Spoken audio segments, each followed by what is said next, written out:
Hello, my name is Wes. I'm here with Blue Swift Axles, and I'm going to spend some time today talking to you about the difference between a spring axle and a torsion axle.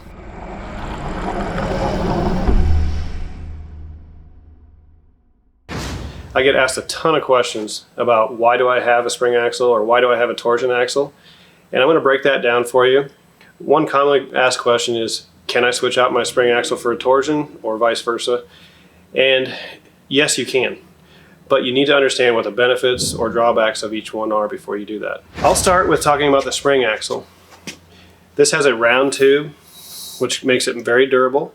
It has external springs, so if anything gets damaged, very easy to replace. So the full suspension can be replaced as it wears out, very easy with just unbolting, bolting back on the springs. The tube being round gives it much more rigidity. If it's getting bumped from any angle, the strength is the same no matter what. Another question I get asked is about the strap that's on the front of the spring. The reason for that strap is when you are braking, that round axle is trying to rotate.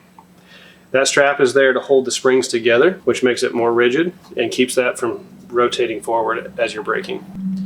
Now I'll just move on to the torsion axle, which has a square tube. The reason for the square tube is that the suspension is internally built into that tube. The brackets on a torsion are either bolted or welded straight to the frame, which makes the trailer much more rigid.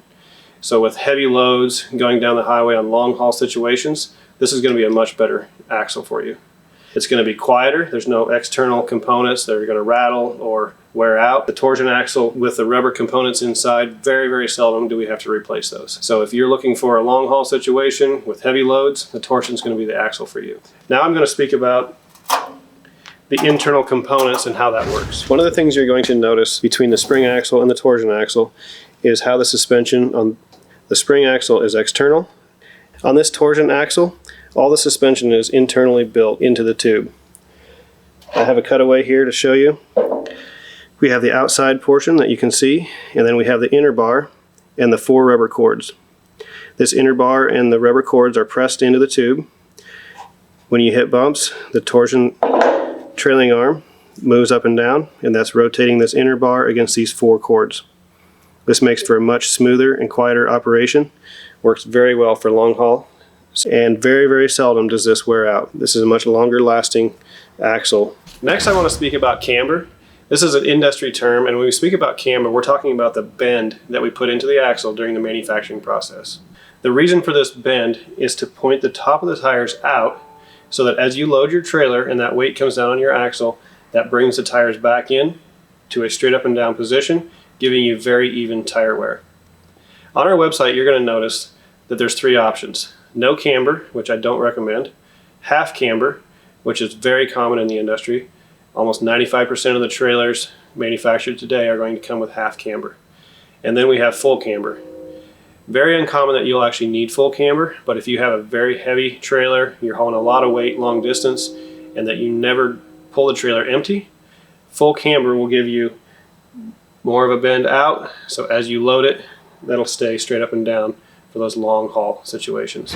Next I'm going to speak about the difference between a brake hub and an idler hub and how to measure the difference. This is a brake hub, this is an idler hub. The brake hub is for an axle that has brakes on it. This is just for an axle with no brakes, just supporting the load. On a brake hub you will need 2 straight edges.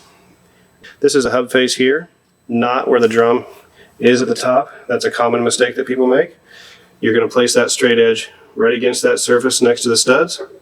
Holding it tight, place your tape measure to the inside here, and you're going to pull it across to the other side to another straight edge. Much easier to measure the hub face on an idler. You simply just need to rest the tape measure to the outside of the hub where it's smooth there, pull it across to the other side, measuring to the same spot. Next I'm going to talk about our brake assemblies.